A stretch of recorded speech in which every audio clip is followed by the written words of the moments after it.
Narmada Eshala audio సిరీస్కి స్వాగతం. నేను మీ Narmada. Romantic love story contract పెళ్ళి భాగం 10.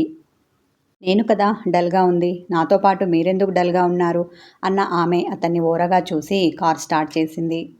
నేను నా కాబోయే శ్రీమతి దగ్గరికి వెళ్ళి తనతో టైం స్పెండ్ చేయాలి అనుకున్నా. మీరేమో నన్ను మా ఇంటి దగ్గర డ్రాప్ చేస్తాను అన్నారు కదా, అందుకే మూడ్ ఆఫ్ అయి డల్గా ఉన్నాను అన్న కిరణ్ కీ గంట కృతిని చూశాడు.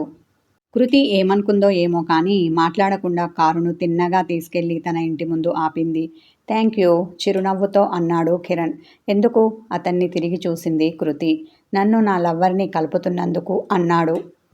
ఇందాకేమో వుడ్బీ అన్నారు, ఇప్పుడేమో లవ్వర్ అంటున్నారు. మీకు ఒక క్లారిటీ ఉన్నట్టు లేదు. ముందు క్లారిటీ తెచ్చుకోండి, ఆ తర్వాత ప్రొసీడ్ అవ్వండి. కానీ ఒకటి మాత్రం చెప్తున్నా, నేనెప్పటికీ మీకేమీ కాను అని విసురుగా కారు దిగి ఇంట్లోకి వెళ్ళింది. కిరణ్ చిన్నగా నవ్వుతూ చేత్తో తన హృదయం మీద రాసుకున్నాడు. ఏమీ కాను అన్న నీ నోటితోనే సర్వస్వం నువ్వే అనిపిస్తాను, చూస్తూ ఉండు అనుకున్నాడు. ఆమె వెనకాలే ఇంట్లోకి వచ్చిన అతడు హాల్లో కూర్చొని ఉన్న సుదేష్ణని చూశాడు.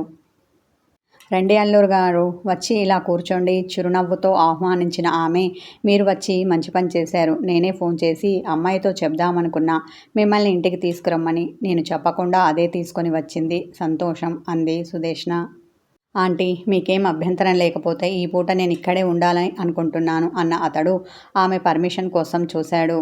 ఈ మాట నేనే చెప్దామనుకున్నా. ఎలాగూ ఈ ఇంటికి కాబోయే అల్లుడివి, ఒంటరిగా ఎక్కడో ఉండడం ఎందుకు? ఇప్పటి నుండి నువ్వు ఇక్కడే ఉండు. ప్రస్తుతానికి గెస్ట్ రూమ్ అరేంజ్ చేస్తాను. పెళ్ళైన తర్వాత ఎలాగూ అమ్మాయి గది నీదే కదా అంది ఆమె. మంగమ్మని పిలిచి గెస్ట్ రూమ్ ఉంది చూడు, అది శుభ్రం చేయి. ఇప్పటి నుండి పెళ్ళయ్యే వరకు ఆ గదిలో అల్లుడు గారు ఉంటారు అని చెప్పి ఆమెకు పనిని పురమాయించింది. ముందు మీ అందరికీ కాఫీ పెట్టిస్తాను, ఆ తర్వాత ఆ గదిని శుభ్రం చేస్తాను అమ్మగారు అంటూ కిచెన్కి వెళ్ళింది మంగమ్మ. మంగమ్మ కాఫీ పెట్టి తెచ్చేసరికి నేను ఫ్రెష్ అప్ అయి వస్తాను ఆంటీ అంటూ కామన్ బాత్రూమ్ వైపు వెళ్ళాడు కిరణ్. ఈలోపు కృతి స్నానం చేసి నైటీ వేసుకొని హాల్కి వచ్చి సుదేష్ణ ఒడిలో తలపెట్టి పడుకుంది. సుదేష్ణ ప్రేమగా కృతి తల నిమురుతూ ఆఫీస్లో ఏమైనా ప్రాబ్లమా ఆరగా అడిగింది. ఆఫీస్లో జరిగిన విషయాలు అమ్మకు చెబితే ఆమె టెన్షన్ పడుతుంది. వాళ్ళతో గొడవ ఎందుకు, ఆఫీస్ను వదిలి ఇంట్లో కూర్చో అంటుంది అనుకున్న కృతి ఆమెకు చెప్పకుండానికి ఇష్టపడలేదు. ఏమీ లేదమ్మా, ఊరకనే నీ ఒడిలో పడుకోవాలి అనిపించి పడుకున్నాను అంది. ఇంతలో మంగమ్మ కాఫీ తీసుకొని వచ్చింది. ఆమె వెనకాలే ఫ్రెష్ అప్ అయి వచ్చిన కిరణ్ కాఫీ కప్పు అందుకున్నాడు. అతన్ని చూసి కృతి లేచి కూర్చొని కాఫీ కప్పు చేతిలోకి తీసుకుంది. కాఫీ తాగుతున్నంతసేపు ఎవరూ ఏమీ మాట్లాడుకోలేదు. తాగడం అయ్యాక సుదేష్ణ అల్లుడుగారు అంటూ కిరణ్కి ఏదో చెప్పబోయింది.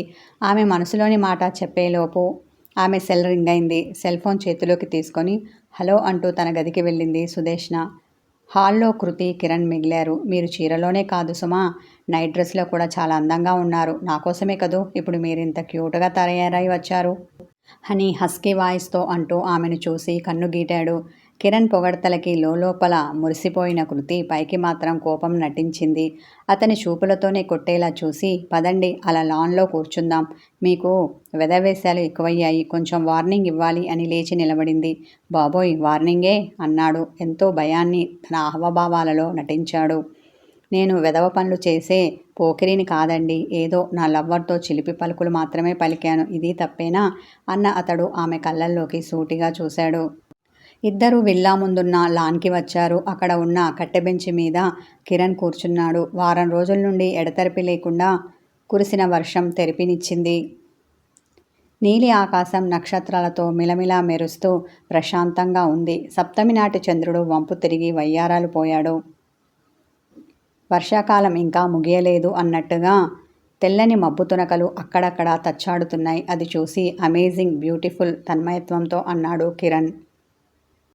గాలికి ముఖం మీద పరుచుకుంటున్న ముంగురులను ఎడమచేత్తో వెనక్కి తోసుకున్న కృతి కిరణ్ తననే అంటున్నాడు అనుకుంది. ఇదిగో ఇందాకే చెప్పాను కదా, ఇలాంటి కామెంట్లు నాకు నచ్చవని కోపంగా అతన్ని చూసింది. ఇప్పుడు నేనేమన్నానని నా డార్లింగ్కు అంత కోపం వచ్చింది? ప్రకృతిని పొగడడం కూడా తప్పేనా? ఇలా అయితే నీతో కష్టం. అసలే నేను ప్రకృతి ఆరాధకుడను అన్న అతడు కీగంట ఆమెను చూసి నీ ప్రేమికుడను కూడా అన్నాడు. నీ ప్రేమికుడను అనే మాటను చాలా మెల్లగా పలికాడు. అది ఆమెకు వినిపించలేదు. ఆమె ముంజేతిని పట్టుకొని దగ్గరికి లాగి తన పక్కన కూర్చోబెట్టుకున్నాడు. నీకెంత ధైర్యం నన్నిలా ముట్టుకోవడానికి? కోపంతో అన్న ఆమె తను వేగంగా పీల్చి వదులుతున్న ఆమె శ్వాస పాము బుసలా తోచింది అతనికి. ఆమె కిరణ్కి దూరంగా జరిగి కూర్చొని, చూడు మిస్టర్ కిరణ్, నా మంచితనాన్ని నువ్వు అడ్వాంటేజ్గా తీసుకుంటున్నావు. ఇలా అయితే నిన్ను పీకేసి మరొకరిని అపాయింట్ చేసుకుంటాను.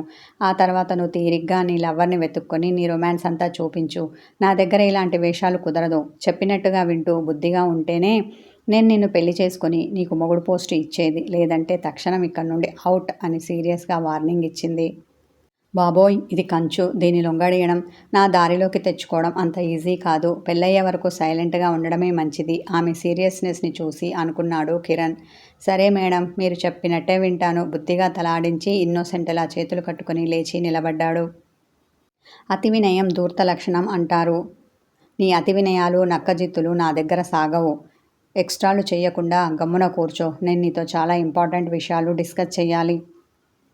నువ్వు నాకు అనుకూలంగా ఉంటానంటేనే నీతో అన్ని విషయాలు డిస్కస్ చేస్తాను. లేదంటే నీ దారి నీది, నా దారి నాది బేస్ వాయిస్తో అంది కృతి. అతని రియాక్షన్ ఏంటా అని అతని ముఖాన్ని కీగంట చూసింది.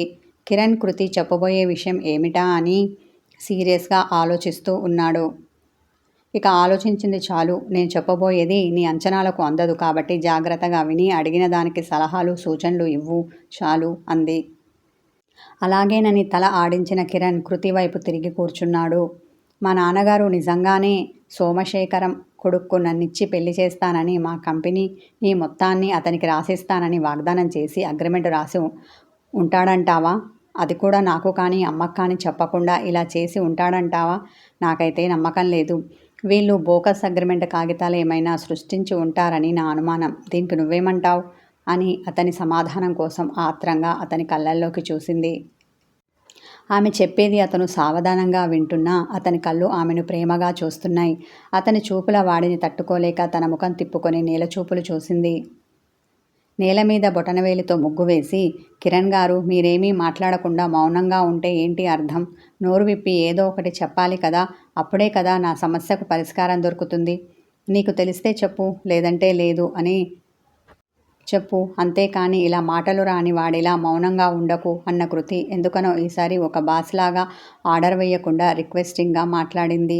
కిరణ్ గాఢంగా నిట్టూర్పు విడిచి, మీ నాన్నగారికి డైరీ రాసే అలవాటుందా? ఆమెను సూటిగా చూసి అడిగాడు. నేనేం అడుగుతున్నాను, మీరేం చెప్తున్నారు? అసహనంతో అతన్ని విసుక్కుంది కృతి. మీరు అడిగిన దానికి నేను సమాధానం చెప్పాలి అంటే ముందు నేను అడిగిన దానికి మీరు సమాధానం చెప్పండి అన్నాడు కిరణ్.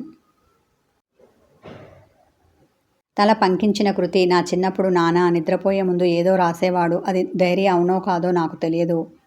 కొంచెం పెద్దదాన్ని అయిన తర్వాత నేనెప్పుడూ నాన్నగదికి వెళ్ళలేదు. అందుకని ఆయన డైరీ రాసేవాడు కాదో నాకు తెలియదు. అయినా ఆయన డైరీతో మనకేంటి ప్రయోజనం అంది.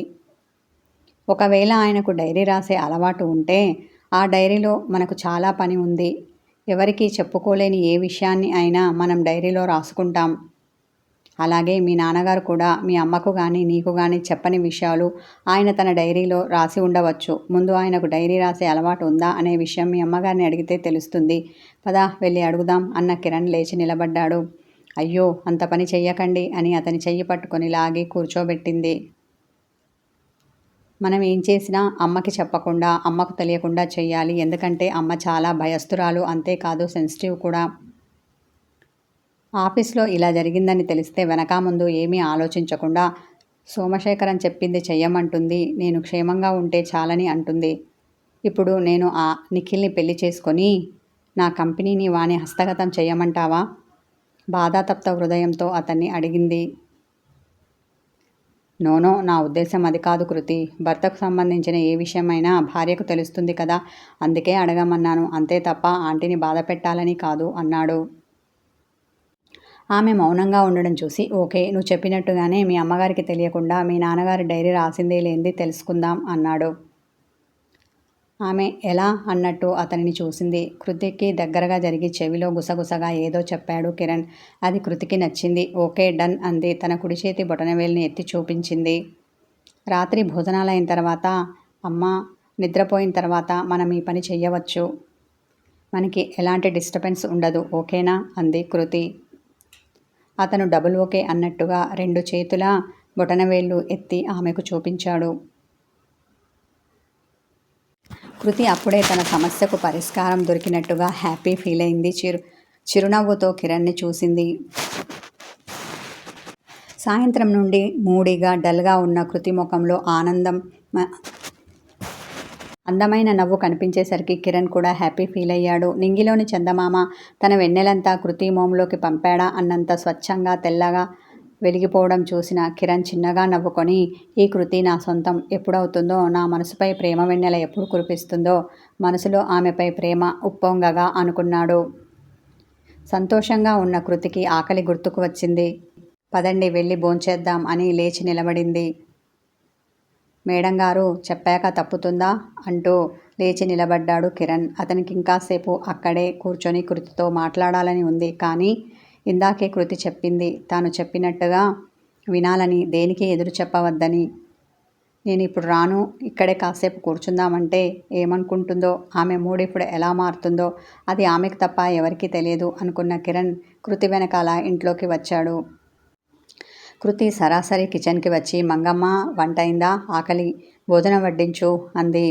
అయింది అమ్మాయి గారు, మీరు కూర్చోండి, 5 నిమిషాల్లో వడ్డించేస్తాను అంది మంగమ్మ. ఈరోజు ఏమైనా స్పెషల్ ఐటమ్స్ చేసావా? ఉత్సాహంగా అడిగింది. ఆమె చెప్పే వరకు ఆగకుండా బౌల్ మూత తీసి ఐటమ్స్ని చెక్ చేసి, వావ్, ఈరోజు అన్నీ నాకు నచ్చిన ఐటమ్స్ చేసావు, థ్యాంక్ యూ హుషారుగా అంది. ఇంతలో సుదేష్ణ అక్కడికి వచ్చింది. నువ్వు పెళ్లి చేసుకోవడానికి ఒప్పుకున్నావు కదా, అందుకే నేను చాలా సంతోషంగా ఉన్నాను. అన్నీ నీకు ఇష్టమైన ఐటమ్స్ చెయ్యమని చెప్పాను అని కూతుర్ని వంక మురిపంగా చూసింది. నీకు నచ్చిన పని చేస్తున్నానని నన్ను ఫుడ్డుతో సంతోషపెట్టాలనుకుంటున్నావా అమ్మ? కినుగ్గా అన్న ఆమె తల్లి మెడ చుట్టూ చేతులు వేసి గారాలు పోయింది. అది చూసిన కిరణ్, ఇందాక నాతో మాట్లాడిన కృతి ఈమె ఒక్కతేనా అనుకున్నాడు. అతడు తనని చూడ్డం చూసిన కృతి, ఏంటి అలా చూస్తావు, దిష్టి పెడుతున్నావా? గయ్యుమని అతని మీదికి లేచింది. కథ కొనసాగుతుంది. హాయ్ వ్యూవర్స్, స్టోరీ నచ్చిన వాళ్ళు లైక్ చేయండి, కామెంట్ చేయండి, హైప్ చేయండి. Thank you.